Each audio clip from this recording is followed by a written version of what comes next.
Hello and welcome to another installment of Comparative Reasoning. I'm your host, Sidra Kennedy, and one great reason why we are screwed as a species is we don't listen and we don't think, and we only cater to popularity. You know, catering to popularity is not exactly the best thing to do because the poor are not popular. The poor are the ones that work so hard, fight tooth and nail for that paycheck, and when they can't take anymore, they treat themselves a basketball game, football game, a movie, buying a movie they've always wanted, buying that car. Is what we do. We can't wait.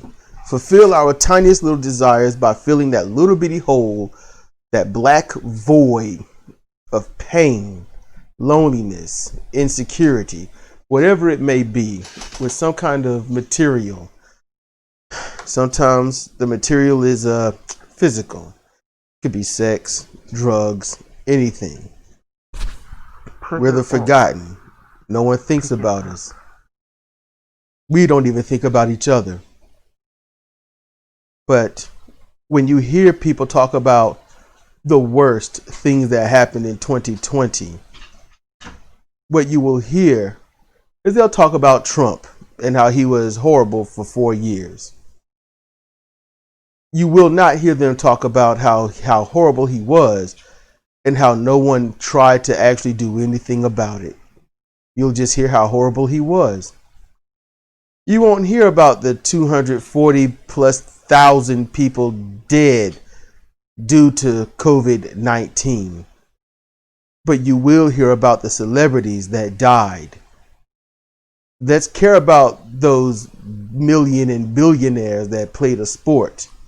Let's care about them, and only when they say something or when something happens to them do we actually take notice. No, 240,000 people dead. No one will ever notice. But that one celebrity died, now it's something to talk about. When we appeal to celebrities and authority, we minimize ourselves. We minimize the power that we should have. We the little, we the small, that of low finance. And because we have low finance, we are of the low class. We fight amongst each other to see who's better, who's more racist than the other. The racists, the trolls, those that are so hurt by any and everything around them, they hurt everyone else around them. And while the famous comedians make light of it and joke about it and spit truth in your face that you won't absorb properly and educate yourself on, you get a good laugh. You go back to your day-to-day hurting others or yourself or trying to block out the pain of day-to-day stuff. It's hard to move forward when you don't consider yourself. It's hard to move forward when you don't consider your neighbor. It's hard to move forward when you place authority over truth. And then when that authority doesn't appeal to your hatred, then that authority is no longer truth itself to you. When truth should never have been a belief, but it should have been something that you can objectively view. Something that you could even look at subjectively, because when people are dying around you, you have to wonder why.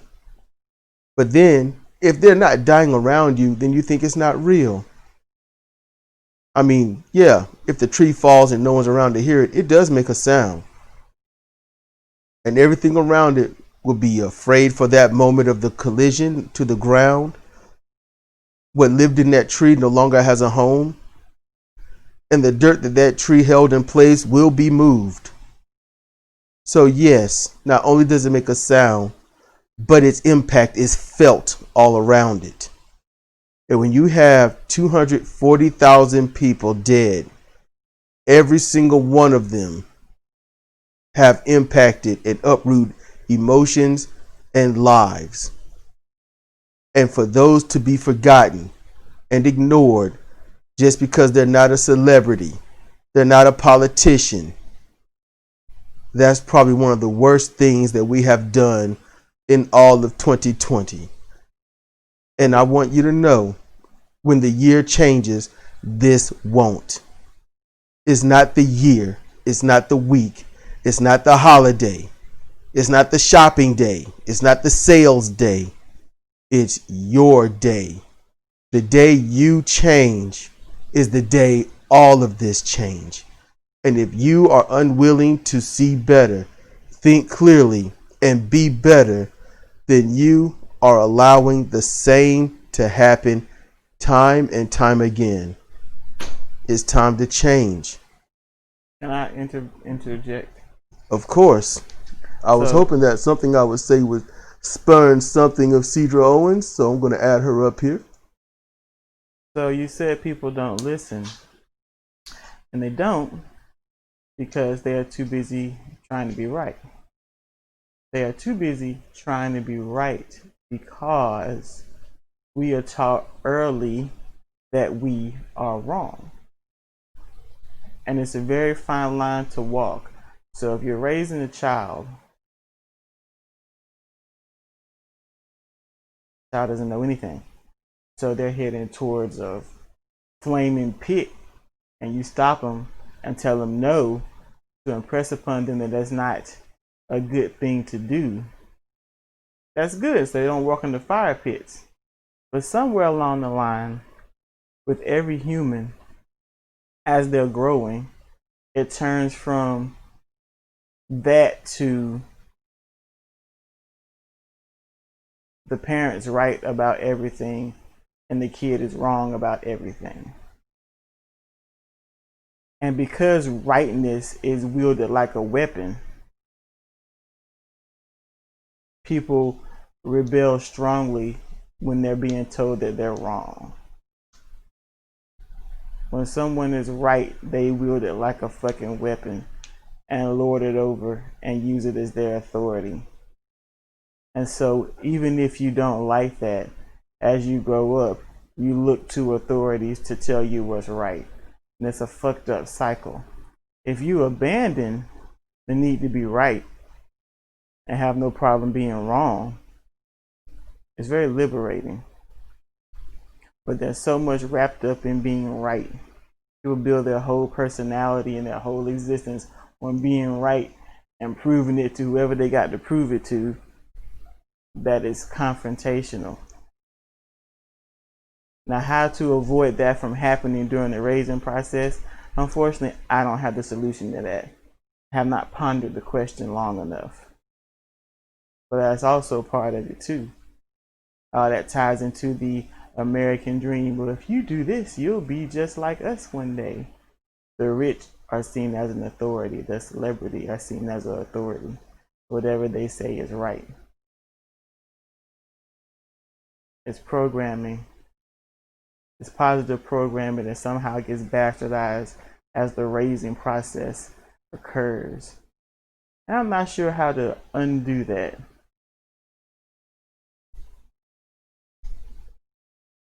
That's what I was triggered with of what you said. Maybe off topic from what you were talking about. My daughter, our daughter, when I try to explain something to her, she likes to try to jump the gun and try to complete it. And I've told her time and time again, if you keep doing that, you will always be wrong. You need to be silent and listen. And when you hear it and you finally hear the completion of it, then you can think about it. Compare it to what you know, what you've experienced, and what you may not know. See if it makes sense. See if it, comports with what you have gone through and what you have maybe seen others go through. But she doesn't do that. Even to this day, if I try to explain something to her, she will jump right into it and try to say something. And once she says it, now, just like anyone else, even these adults, even in their 70s, once they butt in, they have already expelled their belief. They've spoken their assumption and they believe their assumption.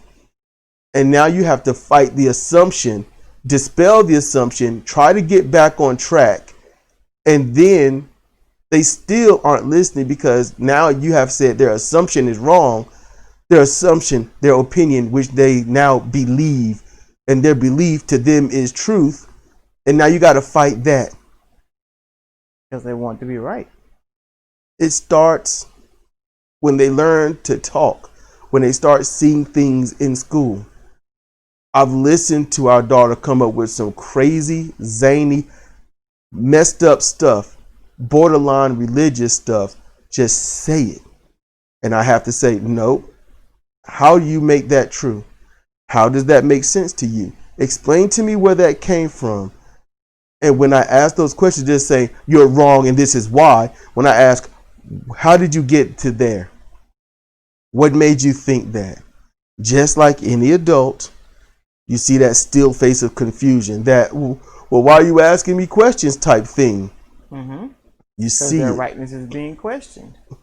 And when you're young, it's tied into, I want to be able to do what I want to do. I want to be grown up and and when you're grown, it's just you've been programmed so you don't want anyone to be an authority over you that is, I guess, not rich or famous. And not your age. And if it's not that, it's definitely not your race, or not your class, or not in your profession, or not have your job. Whatever it takes to make you feel better than somebody else, for you to be right, for you to not listen. You got to get rid of that. That is mentally cancerous. That is socially toxic. Because when you do that, then you want to appeal to those that seem more on your level. So if you hate minorities, if you like segregation, if you're all about the Second Amendment without even knowing anything about it, then when you get some people out there that's in authority level, which they shouldn't be, but then they'll tell you that they're for those things that you hate. They're for segregation. They're for the Second Amendment. They are for despising minorities. Then you jump right into it. And you believe it, you go with it. And when they are, you don't hear too many people saying that they are for helping minorities. Oh no, they'll say they're for striking up the conversation about them, but that's about it. When somebody wants to converse about it, they don't want to solve it. They don't want to heal. They want to stall. And we give a lot of authority to people that their designation, their duty, their job, their existence at that moment is public servitude. You call the servants leaders. That is a cognitive dissonance like no other. I can't think of one plantation owner that would call their slave their leader. Can any of you? I mean, really? Best way to begin would be to, don't want to say disarm rightness. No, is to unweaponize it. Yes. And how do you do that? That's a good question, don't you think? Yeah, it is. How do you unweaponize having to be right? No matter how wrong you are. You have to take away the shame. You have to let them know that nobody has power over you when you're wrong. You have to let them know, hey, you live in an area that if they are wrong and you wake up, not become woke, because woke is a joke. No, but when you wake up and you're like, wait a minute, these things I was thinking don't really make sense when I question them. Something's not right. Why am I only watching this type of media? Why am I only caring about these celebrities and not the people around me? Why am I putting so much stock in the people I will never meet over those that I see every single day? Not even that. It has to be on a much smaller scale before you start attacking that. It's everything. It has to be put on a neutral standing. Okay, you have to be able to say, I'm wrong, and understand it's not the end of the world. And someone has to be able to hear you say, I'm right.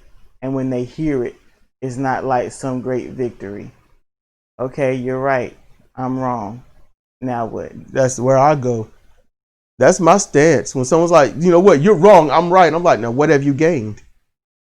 What have you gained? You are right. What have you gained? You right now won this argument, this conversation. I mean, I'm not saying if they actually did win, if they were actually factual or anything. No. They just say black people need to be slaves, and that's just it. That's my argument, and I'm staying with it. And I say, you're right, we do need to be slaves. Now what? And see, I'm not even talking about they're full of shit. I'm talking about you having the conversation. No, see, that's the thing. Everybody is practically full of shit unless those people are speaking on facts. Things that they can verify, not through an authority, but what can be observed. Compare and contrast. What has the pattern been? Not the pattern you want to see, not the pattern you are seeking, but the pattern you see before you with no beer bottle goggles or none of that crap, no slant to the left or the right.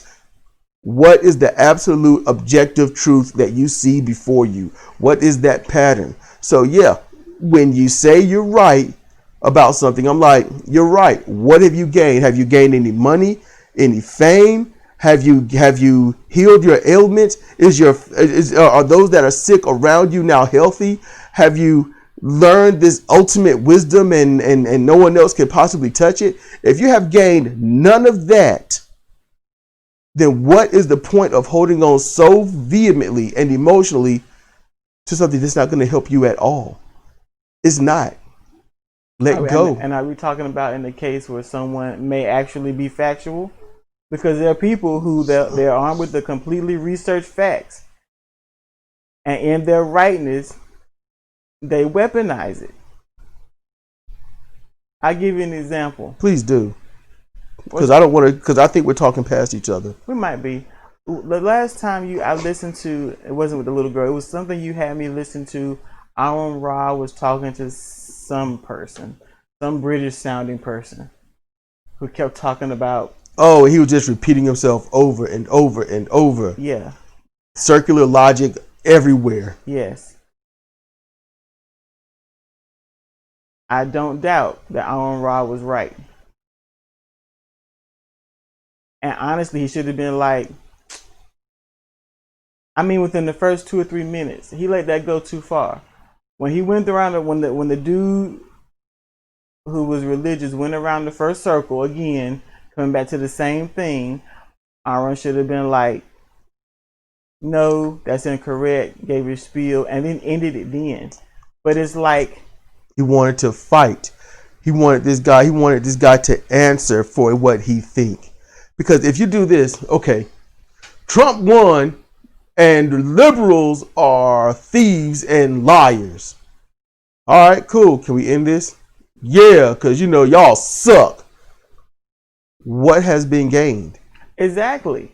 No. If you the one that ends it, you end it. What has been gained? Because they say their thing, they believe they're right. You think and believe you're right. So if both of you think you are right, and then you end it, the query would then be, what was the point of even starting it? What is the point of even talking? If you are literally that messed up in the head that no matter what anyone says or does, you are right. Even if all you are basing yours on is a simple, minuscule hunch that you have not checked out or tested or anything, you are just right. Why even do you have a platform to even start the conversation? I think being knowledgeable and being factual and wanting to spread your knowledge is a good thing. But oftentimes people with knowledge and facts escalate to the point of bullying with their knowledge and facts. Yes, they do. Even if the person's like, okay, fine, you're right, that person with the facts is not satisfied. Because they want that person. People tend to do this. I'm right. I need to prove it. And I can. Check out these areas. Listen to these people, yada, yada, yada, authority, authority, authority, research paper, research paper, research paper. And then what they want is the person to say, you're right. I agree with you. These things are verifiable, and I am now on your side and basically a humble follower of your teachings. And then that person be like, ah, yes, I have succeeded. Go, my flower, spread your petals. That's pretty much what they want. They want their delusion satisfied. Mm-hmm. Now, even if they're right, they could be accurate. Anyone can be right, but so few are accurate. So few are accurate. And even those who are accurate still weaponize their accuracy. Because then if you go against them, then they have to about the head and face with it. They have to belittle you. Oh yeah, you think this, you think that. It goes against what I've been taught. All of my years of academics and all this and my PhDs and such and such and such. You aren't in my field, so you don't have an authority here. And it's like, whoa. So that is when you can say, I have touched a nerve. That means everything you've been through, and then someone comes to you with something so simple, so basic of a question, you can't think, wait, wow, I might be able to broaden my horizons. No, you feel so hurt. Your ego, your pride has been so damaged, you have to hurt this person. And if you want to know, this is why they call science a new religion, because of that. Only because of that. Mm-hmm. That's where it started with me. If you're not going to listen because you think and believe you're right, and someone without your credentials can't possibly have something new, and it's like, well, you come to me with your test and stuff. That's how it happens. It's like, no, wait, why can't you? They came to you with the idea. Why do you not just help it along? Why not? They came to you with a simple idea. Just help them. They don't have what you have. Use your knowledge and their idea and see what comes up. But no, there's like an architect. They might have this idea for a building, yes, and they do the plans. They're right.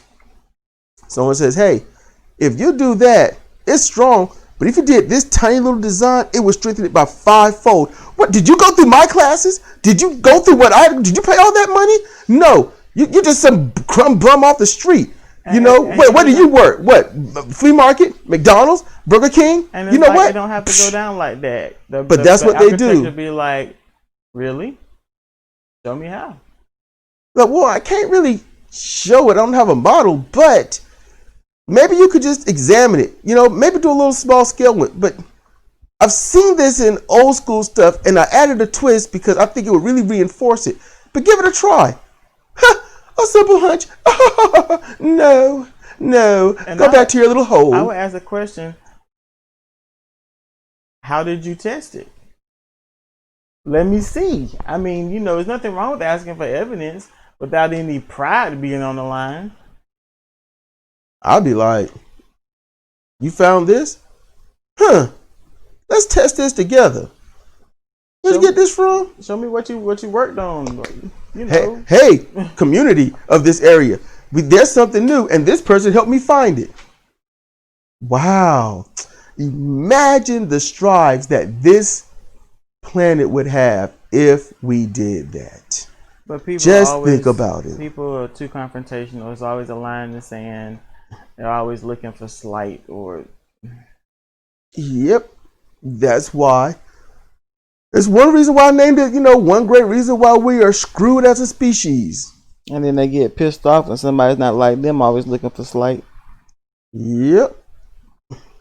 You go to Discord, and there's a section there called Pony Thoughts. You see this guy's thoughts and randomness, and you can talk to your head's blue. He is not going to listen. Ever. And if you ask him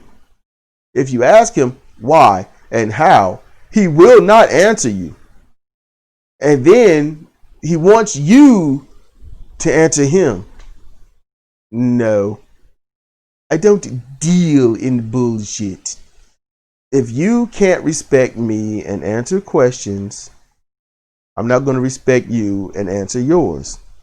I'll just ignore you like you do me, and I throw out my little trap questions. They're easy, simple, just to see, you know. So, yeah, these are things that happen. People don't want to listen.